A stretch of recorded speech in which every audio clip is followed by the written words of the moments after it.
Cole Harbour. Thank you very much, Mr. Speaker. I'm pleased to stand and speak for a few moments on Bill C-3. I want to commend my colleague, the member from Shefford, for his comments. He and I have worked together on the fisheries, on the oceans.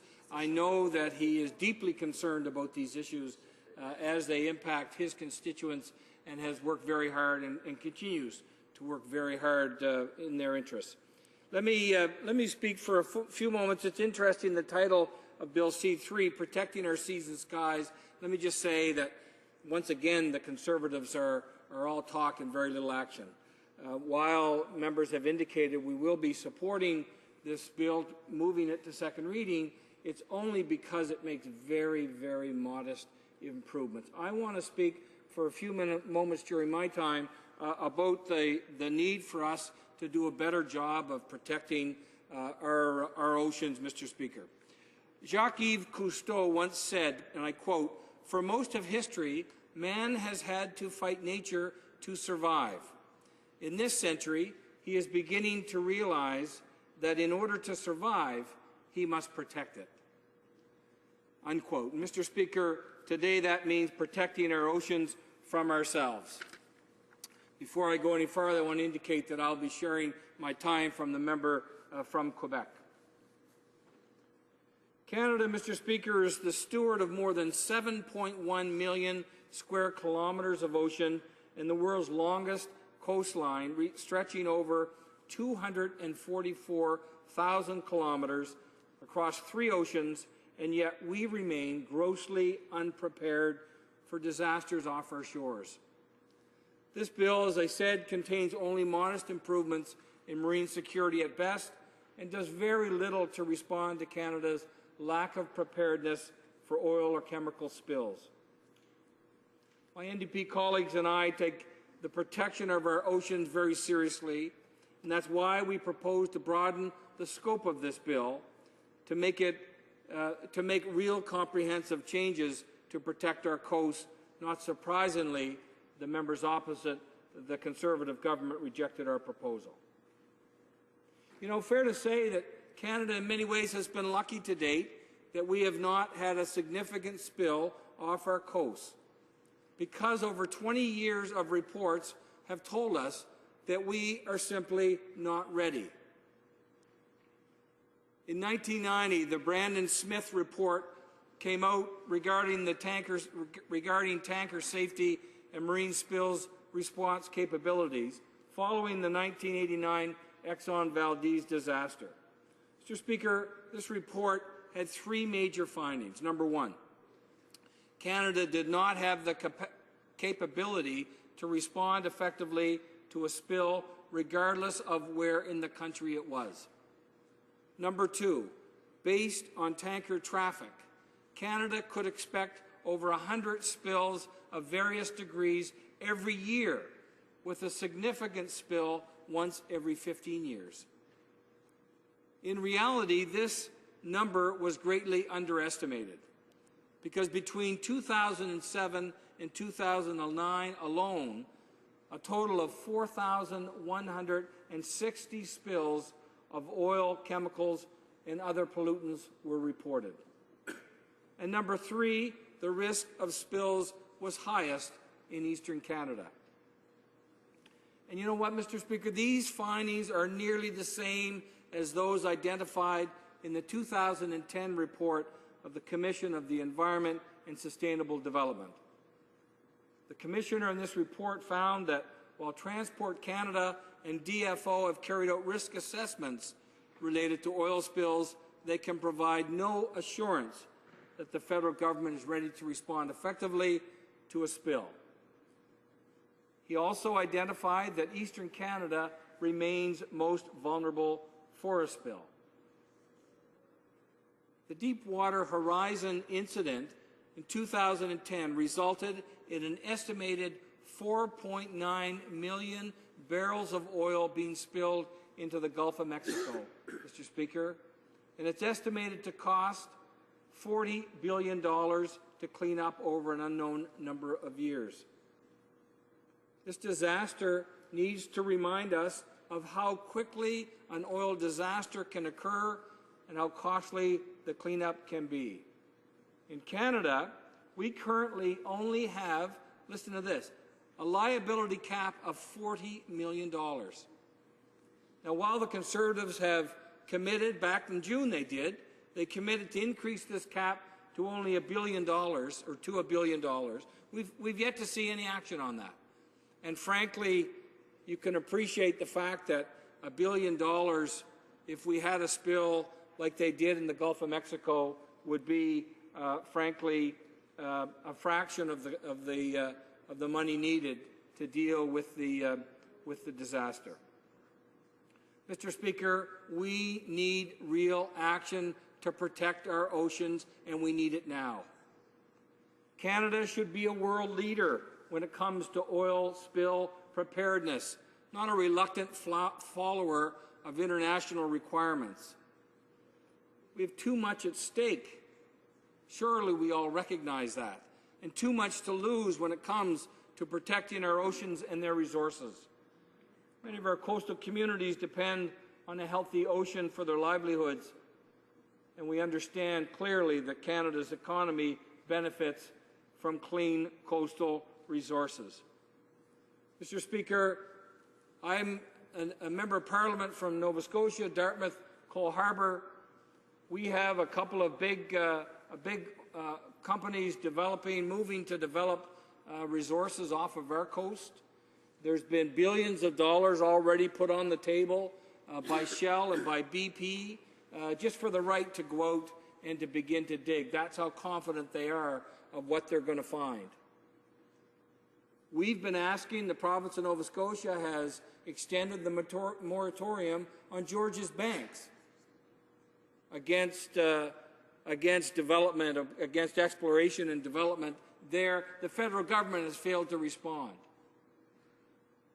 All of these things are indications of the fact that this government is failing to act. It's failing to act quickly enough. I talked earlier today in question period about the changes this government has made to the Fisheries Act, the gutting to the Fisheries Act, which is putting development of natural resources over protection of our oceans and our marine life, Mr. Speaker.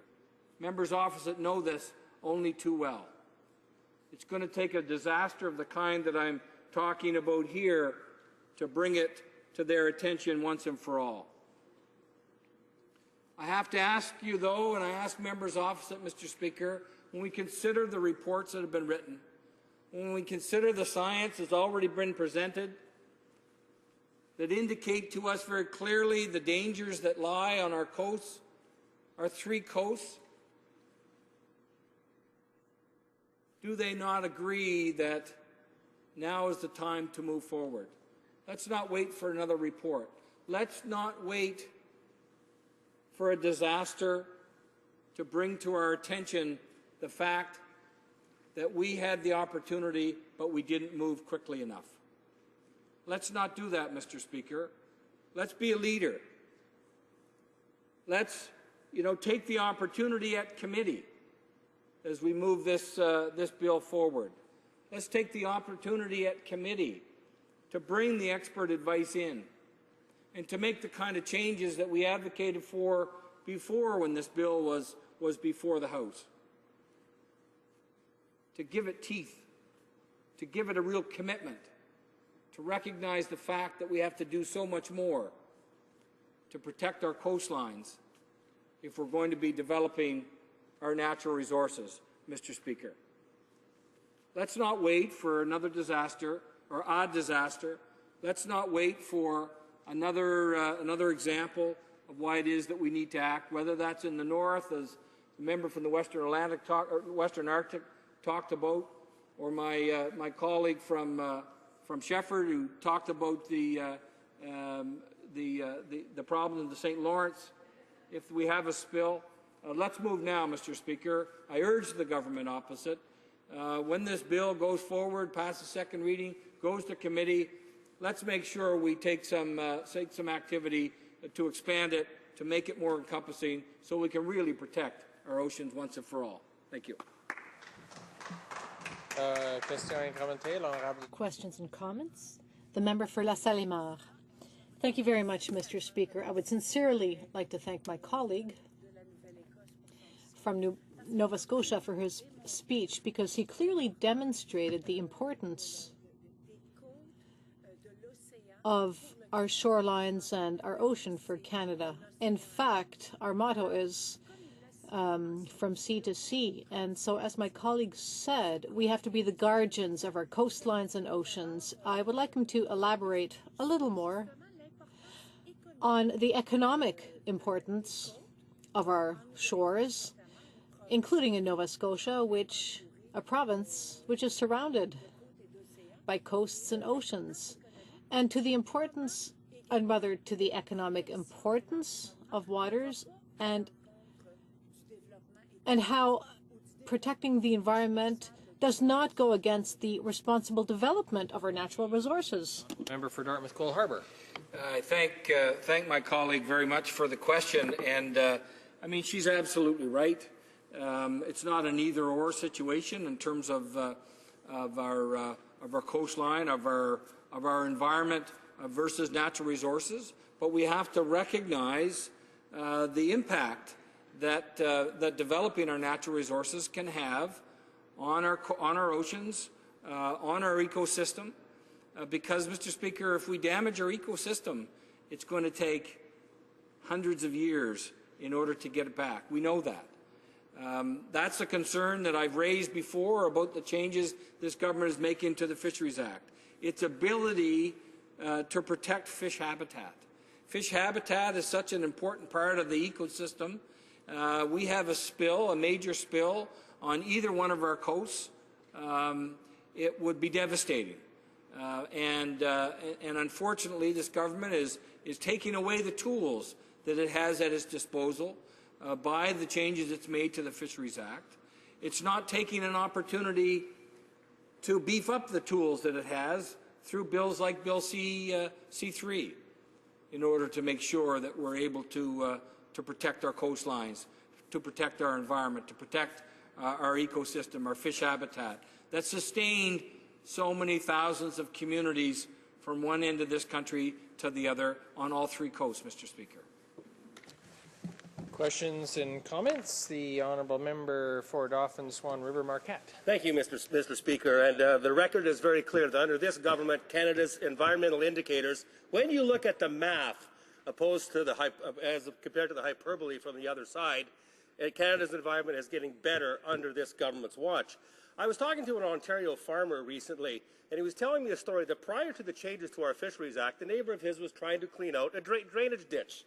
And of course, the DFO people in the area got wind of this, and 12 uniformed officers with flak jackets and firearms showed up in this poor farmer's field. That is what this member and this party want to bring back. Wasting money, wasting staff on non-existent problems when staff and DFO resources should be directed to areas and fisheries that people actually care about. The fish that people use recreationally, commercially, and by our Aboriginal community, that is what is important, and that is what the new Fisheries Act is focused on. Now, we know, Mr. Speaker, that the NDP opposite wants to see all natural resources development stopped, and their plan is to increase process so much that natural resource development will be stopped. My question to him is, doesn't he care about his constituents who depend on natural resource development in our country? And if he does not care, why not? The honourable member for Dartmouth Cole Harbour. Thank you, Mr. Speaker. That is an indication why it is that the ecosystem, why it is our environment is in trouble at the hands of this Conservative government. Because that drainage ditch is part of the ecosystem. It's part of a watershed, Mr. Speaker, that feeds nutrients and that is very much a part of keeping our environment alive. But what's most important is the changes that this government has made to the Fisheries Act, for example, that focuses on fish that we eat or fish that we play with, means that 80% of freshwater fish species in this country are no longer protected.